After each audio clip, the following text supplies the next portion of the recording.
บรกไม่เบรกใช่มึงผัวมึงสายไปทางซ้าย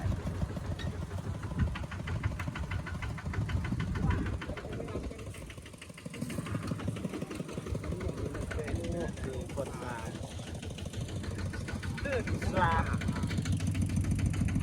ตอนนี้ก็ฮอตแล้วเนาะฮอตสถานที่เสียไว้รถไว้รถเอาไว้ล่างเนาะแล้วก็ลงไปนี่12 14ก็มานำเนาะเอามอนี่โมเกลเด้อมอนี่ตัวนี้นะให้เรายกขึ้นไปนี่นี่คันแบกได้ตัวนี้นี่สินับเข้าแก่งคันบ่ได้นี่บ่ได้นับเฮ้ยเพื่อมาแล้วโอเคเล็กจัดโอเคแหวนดังนี่ก็ตัวแกร่เบ็ดกันลงฮอตแล้วฮอตสถานที่แล้วเตรียมไปกันต่อ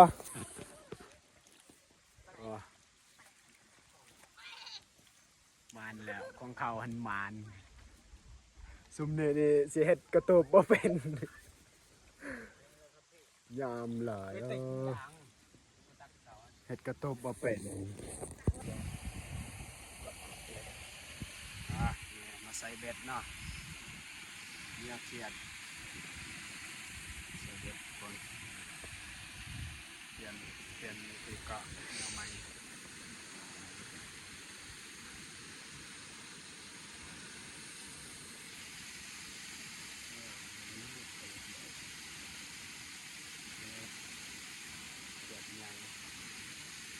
ตะปาด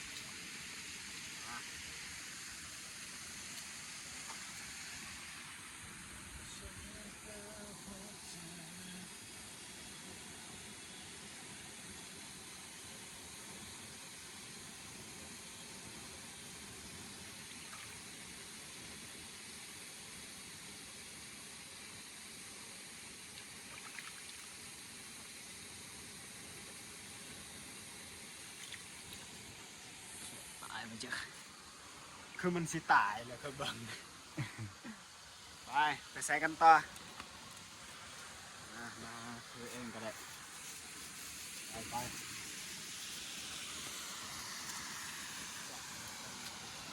บรรยากาศก็ได้เรื่อง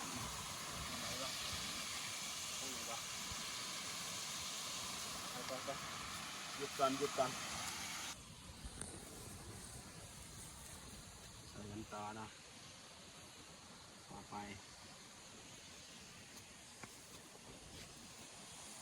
หลังเป็น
ไปกันต่อ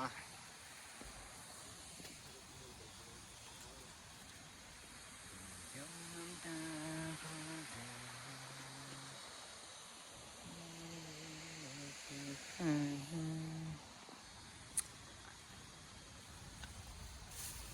่อใส่เหยื่อเนี่ยหาต้นเพนพี่น้องเนี่ยหาแต่ต้นเพนมาใส่ต้นแรก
นะครับทุกคน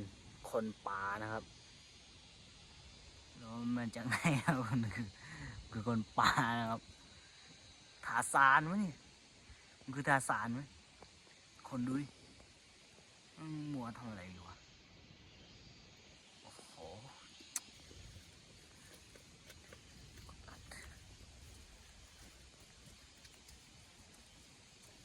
วิวเป็นงามเนาะ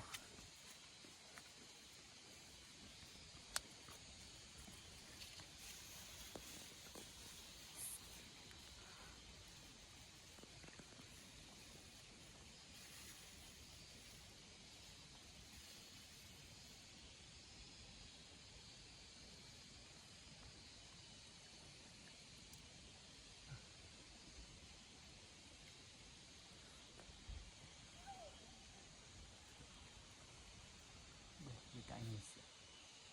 คือยาอย่างนี้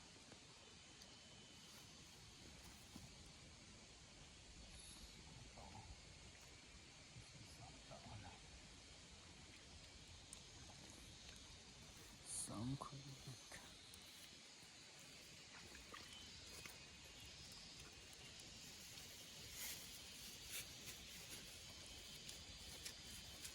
เบ็ดเฮายังร้ายเนาะสิยันอันนั้น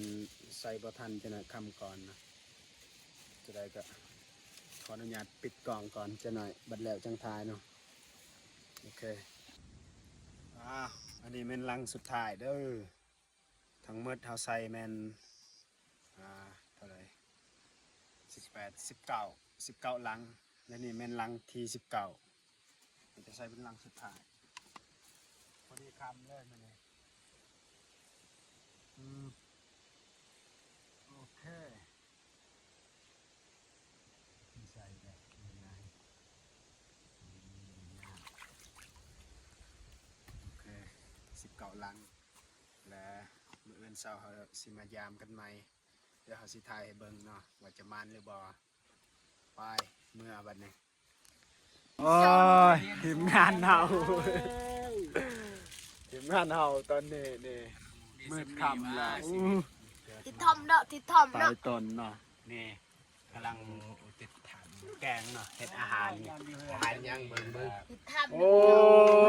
อาหารมีอยู่ป่าคือว่าได้ของป่าเนี่ยแซ่บกว่าที่บ้านเนาะก็ยอมนะน้ำพวกนี้นี่เพราะว่าให้ซื้อเมย์หันเขาบ่ซื้อเขาเทียงก็อันนั้นค่อยเขาเทียงนี่บัดมาอยู่นี่มีค่อยเขาต้มนี่ต้มกินนี่พวกนี้นี่บ่เฮาก็มันก็ เขาซื้อเยอะแน่ซื้อ นี่แหละชีวิตเฮาเนาะโตเปื่อนเบิดนอนป่าอยู่ในเมืองกับเมื่อยเข้าในป่านอนป่าหาอยู่แบบธรรมศาสตร์มาใส่ที่หมอยจะเจ็ดละในปลาปลาตัวแรกในชีวิตเนาะโอ้ตัวที่สองในชีวิตเนาะโอ้เทคนี่สิมือมาหน่อยๆนิ้วแต่ขอเนาะชิมือคอยหนึ่งใส่ประคอนิ้วท่านกูนัดทายได้ดูคันกู้ไส้นี่นะบ่ได้เบิ่งนะ อ มือจนสั่นเลยเบิ่งสามนะมาเซียวอุ้ยอาหารเสา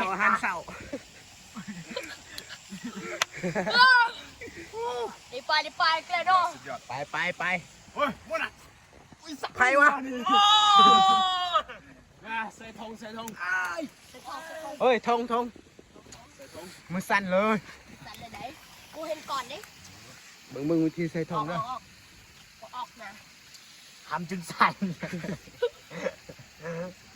บัดรับเลยเดี๋ยวก็จุกอะ